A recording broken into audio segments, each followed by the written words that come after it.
দেখো আমি এখন বেঁচে শাকের তরকারি করব। এই দেখো বড়িটা আগে ভেজে নিচ্ছি। দেখো আমার বড়িটা ভাজা হয়ে গেছে, এবার বড়িটা তুলে নেব। দেখো 5 ফোড়ন আর শুকনো লঙ্কা ফোড়ন দিচ্ছি। আচ্ছা, এর মধ্যে দেখো আমি সামান্য একটু গোবিন্দভোগ চাল দেব। এবার দেখো এটা একটু ভাজা ভাজা হবে।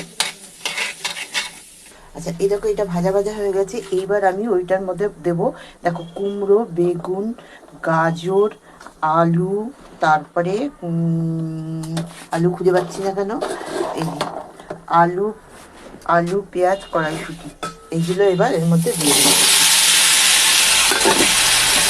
শীতকালে কি ভালো লাগে না এই যে কালারফুল সব সবজিগুলো, আমার তো দারুণ লাগে। এবার নুন দিতে হবে, হলুদ দিতে হবে। দেখুন নুনটা বুঝে দিতে হবে, কেননা যখন আমি বেতো শাকটা দেবো এগুলো তো কমে আসবে, বুঝে দিই। এই দেখো হলুদ দেবো। এই দেখো এর মধ্যে একটু কাঁচা লঙ্কা ছিঁড়ে দিলাম। এবার এটাকে ভালো করে একটু নাড়তে হবে, একটু ভাজা ভাজা করতে হবে। দেখো এবার একটু সস দিয়ে দেবো, তাতে একটু ধনে জিরে গুঁড়ো দেবো, দিলেও হয় না দিলেও হয়, ধনে জিরে গুঁড়ো দিয়ে ভালো করে নেড়ে দেবো। আচ্ছা, এই দেখো আমি বেতো শাক দিয়ে রেখেছি।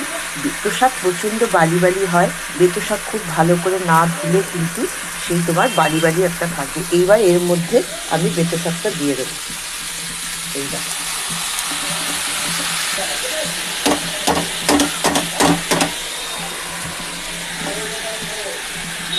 চলো বেতো শাকটা দিয়ে একটু ভালো করে নাড়তে হবে। বেতো শাকটা দিয়ে তোমরা আগে একটু প্রথমে ঢেকে দিতে হবে। দেখো এরকম ভালো করে নেড়ে দিয়ে এবার আমি এটাকে ঢেকে দেবো। দেখো এটা আমি এখন ঢেকে দেবো, এটা এখন হতে থাকে। চলো এবার দেখি তরকারিটা কি হলো।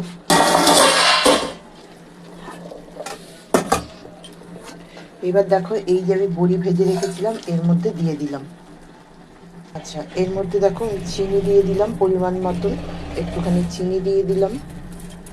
এবার দেখো হিং দিয়ে দিলাম, দিয়ে উল্টে পাল্টে দেবো। আবার রান্না বেতো শাকের বড়ি দিয়ে 5 তরকারি রেডি। জাস্ট অসাধারণ লাগে খেতে। এটাও কিন্তু তোমরা সব দিয়ে খেতে পারো। আমি নামানোর আগে একটু ঘি দিয়ে দেবো, ঘি দিলে আর একটু স্বাদ লাগবে। দেখো দেখতে পাচ্ছ রান্না কিন্তু রেডি। এই যে বেতো শাকের তরকারি। চলো কেমন লাগলো তোমরা অবশ্যই কিন্তু জানিও। আর ভালো লাগলেও কমেন্ট করো, ভালো না লাগলেও কমেন্ট করো যে কেমন লাগলো। চলো, এতক্ষণ দেখার জন্য অনেক অনেক ভালোবাসা, ধন্যবাদ, থ্যাংক ইউ, বাই।